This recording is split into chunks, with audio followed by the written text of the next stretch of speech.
नमस्कार, फाइटर समाचार में आपका स्वागत है। पेश आज 24 जुलाई शाम 4 बजे राजस्थान की खास खबरें।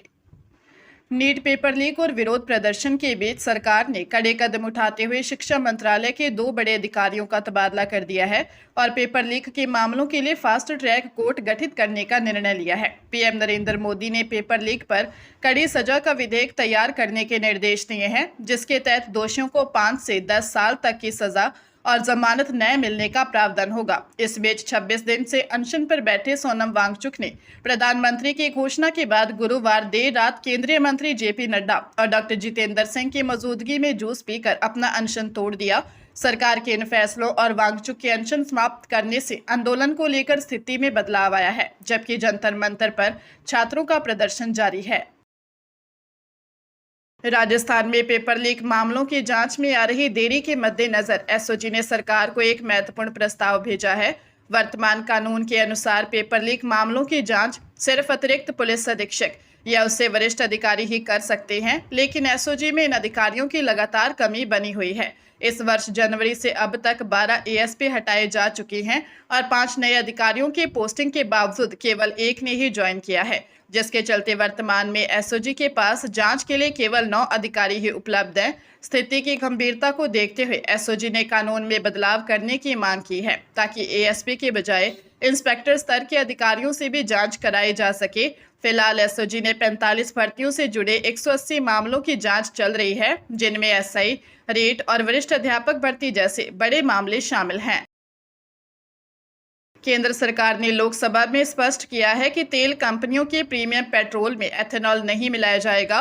सरकार ने बताया कि इंडियन ऑयल का एक्सपी 100, हिंदुस्तान पेट्रोलियम का पावर 100 और भारत पेट्रोलियम का स्पीड 100 जैसे प्रीमियम पेट्रोल पूरी तरह एथेनॉल मुक्त रहेंगे। सरकार ने यह भी कहा कि E0 और E10 पेट्रोल की सप्लाई दोबारा शुरू करने का कोई प्रस्ताव नहीं है। इसके अलावा E20 से अधिक एथेनॉल मिश्रण वाले पेट्रोल को लेकर भी अभी कोई निर्णय नहीं लिया गया है। पेट्रोलियम एवं प्राकृतिक गैस राज्य मंत्री सुरेश गोपी ने लोकसभा में यह जानकारी देते हुए कहा कि सरकार फिलहाल मौजूदा नीति के अनुसार ही आगे बढ़ रही है। उन्होंने बताया कि देश में बिकने वाले कुल पेट्रोल में प्रीमियम पेट्रोल की हिस्सेदारी केवल 0.5% है। सरकार का कहना है कि एथेनॉल मिश्रण से जुड़े भविष्य के किसी भी फैसले पर आवश्यकता और नीति के अनुसार विचार किया जाएगा। भीलवाड़ा में एसबी ने एमएलवी कॉलेज के संस्थापन अधिकारी शिव नोवाल को 40,000 रुपये की रिश्वत लेते हुए रंगे हाथों गिरफ्तार किया है। एसीबी की कार्रवाई तिलक नगर स्थित एक निजी अस्पताल के पोर्च में की गई।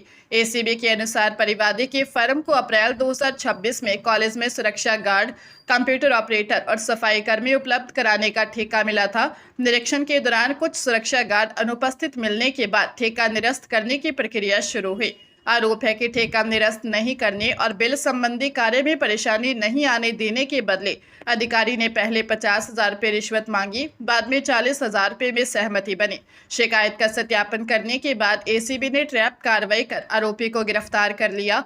मामले में पूछताछ जारी है और एसीबी आय से अधिक संपत्ति सहित अन्य पहलुओं को भी जांच कर रही है। जयपुर में नीट पेपर लीक मामले और केंद्रीय शिक्षा मंत्री के इस्तीफे की मांग को लेकर कांग्रेस का विरोध प्रदर्शन लगातार दूसरे दिन भी जारी रहा। आंदोलन में पूर्व सीएम अशोक गहलोत दोनों दिन शामिल हुए, जिसे लेकर राजनीतिक हलकों में चर्चा रही।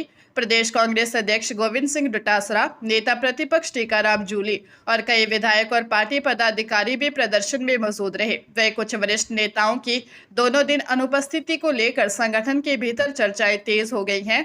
पार्टी के हालिया कार्यक्रमों में लगाए गए पोस्टरों में भी केवल शीर्ष नेतृत्व और कुछ प्रदेश नेताओं को प्रमुखता मिलने से राजनीतिक अटकलें बढ़ी हैं। कांग्रेस का कहना है कि वह नीट पेपर लीक मामले में निष्पक्ष जांच और जिम्मेदार लोगों पर कार्रवाई की मांग को लेकर आंदोलन जारी रखेगी। पार्टी नेतृत्व ने कार्यकर्ताओं से एकजुट होकर छात्रों के हित में संघर्ष जारी रखने की अपील की है। पाली जिले के रोहट थाना क्षेत्र के राष्ट्रीय राजमार्ग 62 पर बंडाई मोड़ के पास सड़क किनारे खड़ी रोडवेज बस से एक तेज रफ्तार कार टकरा गई। हादसा इतना भीषण था कि कार के परखच्चे उड़ गए। हादसे में जोधपुर के रातानाड़ा स्थित 532 सांसी कॉलोनी निवासी 20 वर्षीय हेमराज उर्फ हेमू सांसी, 21 वर्षीय तुषार सांसी और 18 वर्षीय प्रवीण सांसी की मौके पर ही मौत हो गई। 21 वर्षीय रौनक सांसी गंभीर घायल हो गया। जिसका उपचार चल रहा है। कार में सवार 18 वर्षीय हनीश को मामूली चोटें आई हैं। पुलिस के अनुसार सभी युवक ओम बन्ना के दर्शन के लिए जा रहे थे। हादसे के समय राजसमंद डिपो की रोडवेज बस फ्लाइंग टीम की जांच के लिए सड़क किनारे खड़ी थी। पुलिस ने मामला दर्ज कर दुर्घटना के कारणों की जांच शुरू कर दी है। पंजाब के मोहाली में फिल्मों में काम दिलाने का झांसा देकर एक लड़की से 1.5 लाख रुपए में उत्तर प्रदेश में बेचने का मामला सामने आया है। पीड़िता ने एक प्रेस कॉन्फ्रेंस में खुलासा किया कि आरोपी युवती मनदीप ने मॉल की नौकरी छुड़वाकर उसे शॉर्ट फिल्मों में काम दिलाया और विश्वास जीता। इसके बाद फिरोजपुर ले जाकर शूटिंग के बहाने एक गुरुद्वारे में उसकी शादी करवा दी गई। उत्तर प्रदेश पहुंचने पर उसे पता चला कि प्रिंस नामक युवक ने उसे 1.5 लाख रुपए में खरीदा है। पीड़िता के पिता द्वारा पैसे चुकाए जाने के बाद वह वापस मोहाली लौटी और पुलिस में सुनवाई न होने पर राज्य महिला आयोग का दरवाजा खटखटाया। इस गंभीर मामले का संज्ञान लेते हुए महिला आयोग ने मोहाली पुलिस को हाई लेवल जांच शुरू करने और प्राथमिकी दर्ज कर रिपोर्ट सौंपने के सख्त निर्देश दिए हैं। चूरू जिले के भालेरी थाना पुलिस ने दिल्ली के राजौरी गार्डन निवासी 29 वर्षीय राघव ओबरॉय के अपहरण और 1 करोड़ 20 लाख रुपए की फिरौती मांगने के मामले का खुलासा करते हुए 5 आरोपियों को गिरफ्तार कर अपहृत युवक को सकुशल मुक्त करवा लिया। एसपी निश्चय प्रसाद ने बताया कि कार्रवाई के दौरान घेराबंदी कर खासला अथुना निवासी 30 वर्षीय गुलाब सिंह उर्फ गुलाबो, भिवानी निवासी हाल रोहिणी दिल्ली निवासी 24 वर्षीय सुखबीर उर्फ टोनी और आनंद सिंहपुरा निवासी 22 वर्षीय जयप्रकाश उर्फ जेपी को गिरफ्तार किया। इनसे पूछताछ के बाद ओजरिया निवासी 27 वर्षीय अनिल कुमार और तारानगर के चंगोई निवासी 25 वर्षीय राजवीर को भी गिरफ्तार कर लिया। पूछताछ में आरोपियों के कब्जे से राघव ओबरॉय को सुरक्षित बरामद कर लिया। मामले में फिरौती की साजिश, अपहरण और अन्य संबंधित धाराओं में जांच जारी है। सुप्रीम कोर्ट में चर्चित राजा रघुवंशी हत्याकांड की मुख्य आरोपी सोनम रघुवंशी को मिली जमानत रद्द कर दी गई। अदालत ने मेघालय सरकार की याचिका स्वीकार करते हुए सोनम को 3 सप्ताह के भीतर सरेंडर करने का निर्देश दिया। न्यायालय ने कहा कि आरोपी के बाहर रहने से मुकदमे की निष्पक्ष सुनवाई प्रभावित हो सकती है। इंदौर निवासी सोनम पर आरोप है कि उसने मेघालय में हनीमून के दौरान अपने पति राजा रघुवंशी की हत्या की साजिश रचकर सुपारी किलरों की मदद से वारदात को अंजाम दिलाया था। सुनवाई के दौरान सुप्रीम कोर्ट ने बदलती जीवन शैली और पारिवारिक मूल्यों पर भी चिंता जताई। अदालत ने कहा कि परिवारों में संवाद और आपसी भरोसा कम होने से तनाव और मानसिक समस्याएं बढ़ रही हैं। साथ ही बच्चों में बढ़ती मोबाइल और गैजेट्स की लत पर भी चिंता व्यक्त करते हुए कहा कि तकनीक का संतुलित उपयोग आवश्यक है। कोटा के आरकेपुरम क्षेत्र में चर्चित अरुण मेहरा हत्याकांड में अदालत ने 2 किशोरों को दोषी ठहराते हुए 10-10 वर्ष के कारावास की सजा सुनाई है। दोनों पर 5-5 हजार रुपये का जुर्माना भी लगाया गया है। अदालत के आदेश के अनुसार किशोर न्याय अधिनियम के प्रावधानों के तहत दोनों दोषियों को 21 वर्ष की आयु पूरी होने तक बाल सुधार गृह में रखा जाएगा। इसके बाद शेष सजा नियमित जेल में काटनी होगी। मामला 14 नवंबर 2024 का है, जब शादी समारोह के दौरान पुराने रंजिश के चलते दोनों किशोरों अरुण मेहरा को बाइक पर बैठाकर सुनसान स्थान पर ले गए और हमला कर दिया। गंभीर घायल अरुण की अस्पताल में उपचार के दौरान मौत हो गई। अदालत ने मृतक के परिवार को मुआवजा देने की भी सिफारिश की है। एक आरोपी को अवैध हथियार रखने के मामले में अतिरिक्त 1 वर्ष की सजा भी सुनाई गई है।